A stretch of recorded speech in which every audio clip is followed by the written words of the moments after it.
Happy New Year everyone, welcome back to Toot TV for 2013. We'll be kicking off this season by having a look back at the best bits of 2012. We'll be going inside SA to see some of the exciting things happening around the state and find out what makes South Australia one of the best places to live in the world.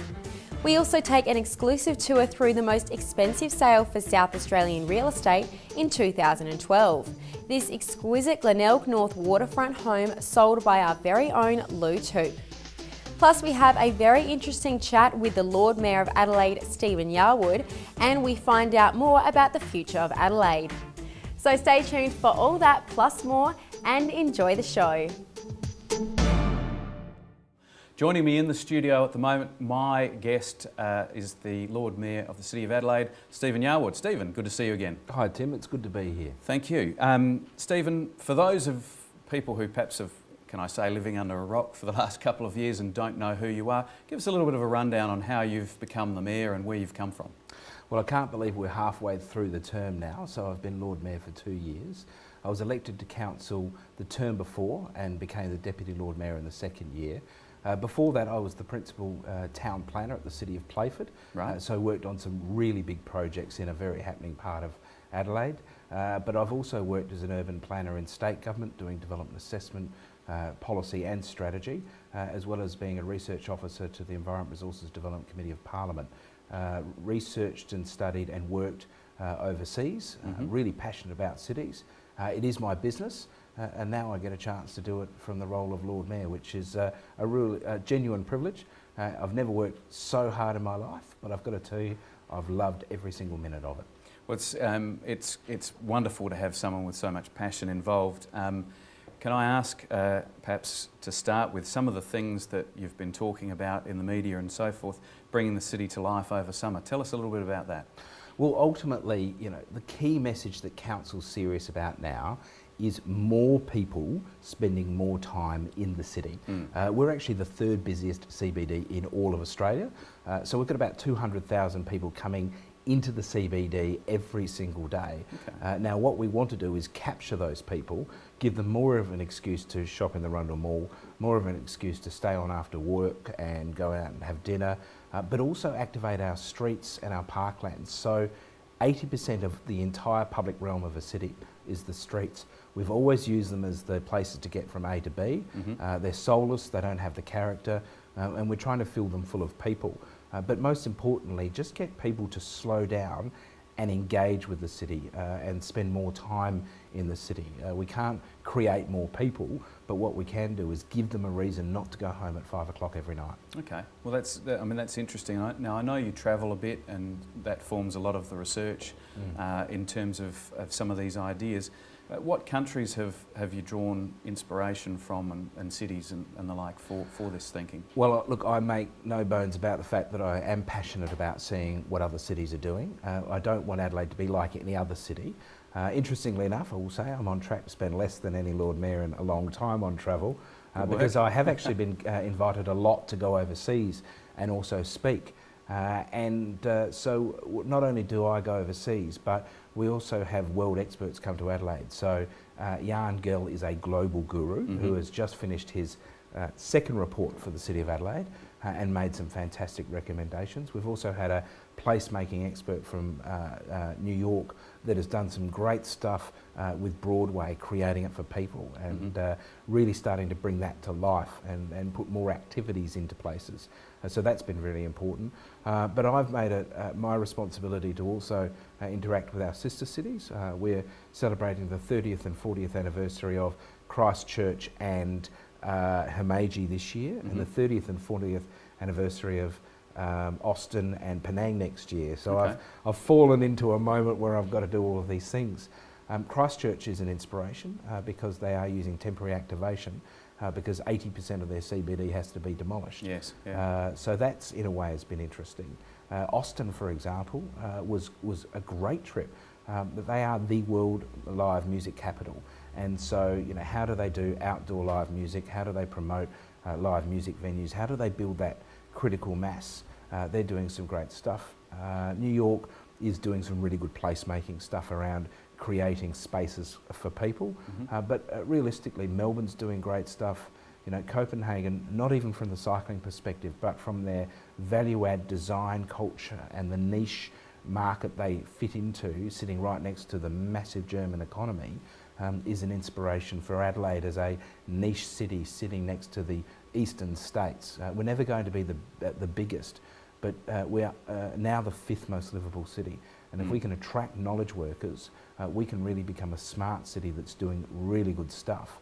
I'm really optimistic for Adelaide. I think there's a culture of change, and this placemaking and temporary activation is driving a culture not only in the corporation of the city, but also the community that says we want change and we're actually going to be a part of that change. And so I think it's a really exciting time for Adelaide. Okay. For someone who's a little less understanding of all of these, tell me about placemaking. What is it? What does it mean to the family who live in the suburbs who do want to come into town? Absolutely. You know, always like to avoid jargon. I think that's really important.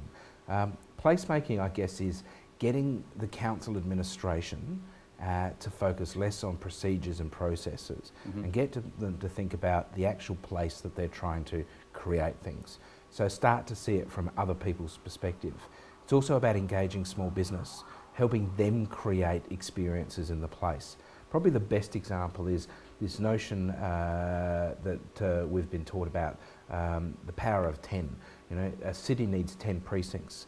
Each of those precincts need 10 places, and each of those places needs 10 things to do. Right. So, you know, whether it's outdoor dining, whether it's stopping to appreciate some art, whether you can grab a coffee from a little coffee cart, whether you have an interesting opportunity to interact with people because there are tables and chairs and benches.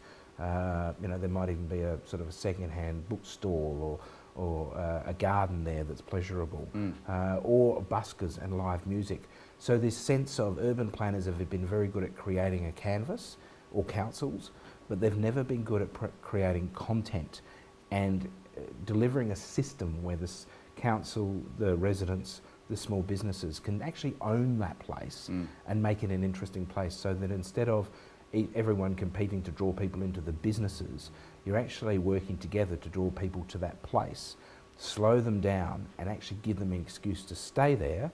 And when that happens, you have people, and when you get people, you have thriving businesses, you have thriving communities. So it's all about thinking about people and getting them to enjoy environments, and once again, it's about more people spending more time in nice places that they want to be in. Well, speaking of nice places, a bit of a passion of mine is the banks of the Torrens, which I personally think is way underutilised in terms of all of those things you're just talking about. What's your position, and indeed the council's position, on either permanent or semi-permanent sort of cafes, even coffee vans, the little spot that you can buy a pie or, as you can in New York, a bag of peanuts or a hot dog or something like that along the banks? Well, not only the banks, but also our squares have always been underutilised. So, you know, Victoria Square is 49% roadway, and other squares are upwards of 30 or 40% roadway, and they haven't really been places where people have wanted to go. So the temporary activation, the placemaking also includes those food carts. You would have seen an explosion of those over the last couple of years, and I would say you should expect to see more. The businesses that are doing it are doing really good trade, and we're also waiving fees, streamlining the process. The City of Sydney is now copying the work we're doing, which is good news. Excellent. And so we've seen Victoria Square or Hindmarsh Square be populated with people who are outrageously sitting around on the grass dining and having their lunch.